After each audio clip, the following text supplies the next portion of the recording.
हाय, सुस्वागतम to get ready with me for माझ्या नवऱ्याचा वाढदिवस. तर वाढदिवस त्याचा, पण एक्साइटमेंट मात्र माझी जास्त होती, कारण हा लुक मी खूप आधीपासून प्लॅन करून ठेवला होता. सर्वात आधी म्हणजे हा क्यूट ड्रेस, जो मी लोटस थिंकिंग इट स्टायलिंग या इंस्टाग्राम स्टोअरमधून घेतला आहे. आणि लिटरली मी या ड्रेसच्या प्रेमात पडली आहे. खूप सुंदर, क्लासी आणि आजसाठी एकदम परफेक्ट.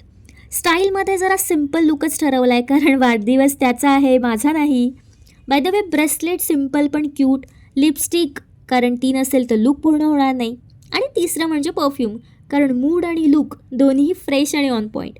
बस एवढंच. तरी तयार व्हायला मला वेळ लागला, कारण मी शूटसुद्धा करत होते आणि रेडीसुद्धा होत होते. आणि माझा नवरा बिचारा मागे बसून एकच डायलॉग, क्षितिजा प्लीज लवकर कर, मला केक कट करायचं आहे. फायनली मी तयार, तो तयार, आणि केकसुद्धा कट झाला. बाय द वे, डिस्क्रिप्शनमध्ये मी ब्रँड आणि पेजेसला टॅग केलं आहे, check it out. Okay, bye.